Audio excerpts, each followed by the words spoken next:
Allora, io ringrazio tutti, soprattutto tutte, soprattutto le colleghe, soprattutto quelle che mi hanno preceduto e ovviamente le organizzatrici, perché sono molto impressionata. Ho fatto 20 anni all'Università di Parma e devo dire che un evento del genere secondo me non se lo sono mai immaginato e quindi mi pare... No, no, raccontiamoli invece, mi sembra molto importante perché premia tutto sommato l'eccellenza femminile e soprattutto una cosa interessantissima, mette insieme in una sorta di rete conoscenze super diverse, ma notavo l'entusiasmo di noi tutte a raccontare qualsiasi cosa, dai papiri alle stelle, eccetera, eccetera. Io con lo stesso entusiasmo vi racconterò una stupidata, no, mentre sentivo l'astrofisica, eccetera, mi vergognavo della mia presentazione, però vi racconterò anche un'altra cosa, perché invece io sono stata discriminata, devo dire, come donna, ahimè. Mi ricordo che quando appunto sono entrata nella rosa dei ricercatori più famosi al mondo per aver indirizzato la ricerca, eccetera, eccetera, esisteva un gruppo che si chiamava 2003, io ci sono entrata nel 2013, allora si faceva ogni 10 anni, che ha accolto i nuovi italiani, no, un gruppo italiano che ha accolto i nuovi italiani e tra questi nuovi italiani c'erano 5 che si occupavano di alimenti. Era la prima volta che entrava il gruppo di quelli di alimenti. Strani, saranno dei cuochi. Mi fanno capogruppo di quelli degli alimenti. E sento dire di fianco a me, speriamo che almeno sappia cucinare.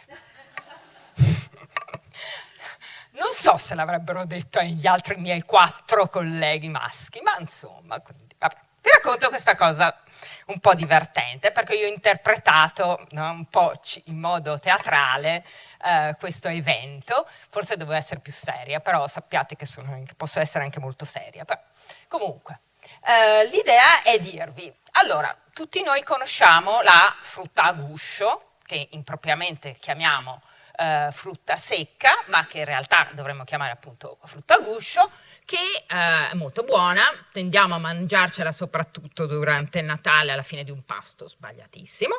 E perché? Perché in realtà contiene un sacco di grassi, questo lo sappiamo perfettamente, e che vanno questo sono espressi in 100 grammi, da 44 grammi fino addirittura a 72, che inevitabilmente portano ha un valore energetico piuttosto elevato. I grassi, si sa, producono energia, saziano poco, eccetera, eccetera. Insomma, diciamo una bella sfiga, come direbbero a Milano.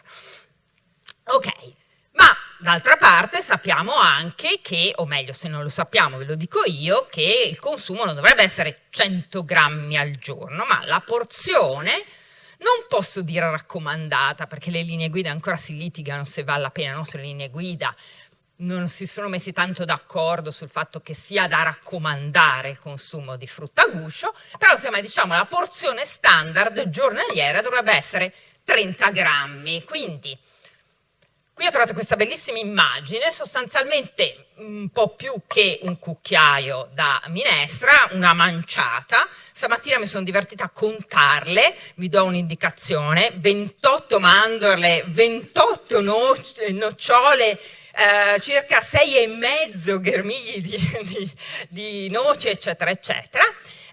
Quindi effettivamente non esattamente 100 grammi al giorno, ecco, non la buffata che potremmo fare alla fine del pranzo di Natale.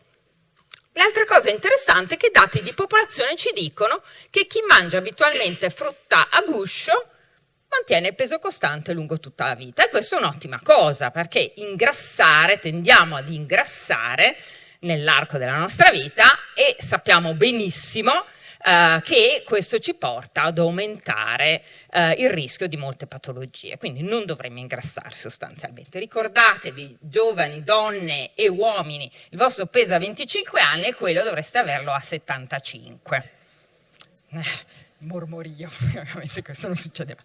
Bene, allora ci sono diverse teorie che cercano di capire perché se io consumo abitualmente qualcosa che contiene comunque un bel po' di calorie, alla fine non ingrasso. Quella più affascinante, che è un po' alla base di una delle tante mie ricerche ultimamente è quella di dire che la frutta a guscio, della frutta a guscio noi mangiamo il seme è fatto da due parti detti cotiledoni, i cotiledoni a loro volta fatti da delle cellule particolarmente resistenti, cosiddette parenchimatiche, che contengono i grassi in struttura ancora più complessa, insomma tutta una cosa piuttosto complessa e piuttosto indigeribile. Ok, non solo, noi mastichiamo e essendo delle cose piuttosto friabili, le rompiamo in particelle abbastanza piccole che vedete qua. Ma la cosa interessante da scoprire è che solo alcune cellule che costituiscono i tessuti dei nostri semi che consumiamo si romperanno e quindi libereranno i nutrienti all'interno. Se io non libero i nutrienti all'interno, difficilmente riuscirò a digerirle. La maggior parte delle cellule, invece, transitano intatte nel nostro tratto gastrointestinale e quindi ciò che sta all'interno, questi famosi lipidi belli strutturati e tutto il resto viene poco digerito.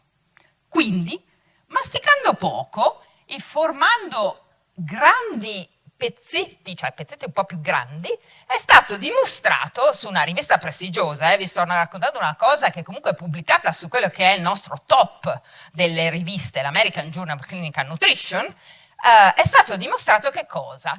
Che ho una maggiore escrezione fecale, quindi trovo più grassi nelle feci se mastico poco rispetto a masticare un po' di più. Qui masticavano solo 10 volte delle mandorle, qui invece un po' di più. E quindi espello più energia, perché quell'energia non sono riuscita a digerirla, non sono riuscita a assorbirla, e quindi non contribuirà a fornirmi energia. Cosa c'è da dire d'altro? Allora, quindi, ho le mie mandorle, che sono peraltro quelle più studiate, scopro che il 25% è escreto. Oh, il 25% fa un quarto, non è mica poco. Ok, e quindi 30 grammi la mia porzione vale 176 kcal? No, bensì 132, quindi risparmio un bel po' di calorie.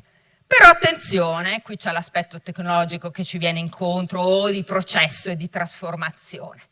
Se noi le tostiamo o le tostiamo e poi le frantumiamo, no? Facciamo un po' la granella cosiddetta, oppure la trasformiamo in una crema, questa perdita si riduce via via. Quindi in realtà, vedete, via via fino a che, ahimè, il burro in questo caso di mandorla non è molto utilizzato, ma insomma ci permette di assorbire tutto, ahimè. Quindi come volevo concludere, sono una grande fan di Walt Disney, che allora la nonna saggia ci ha sempre detto masticate bene per digerire bene. Ok, vale sicuramente, però oggi nel nostro ambiente obesogeno, ovvero mi giro e mi mangio qualcosa perché trovo alimenti ovunque e comunque, di solito anche ad alta densità energetica, forse masticare un po' meno, tutto sommato, potrebbe essere una buona idea. E con questo vi ringrazio per l'attenzione.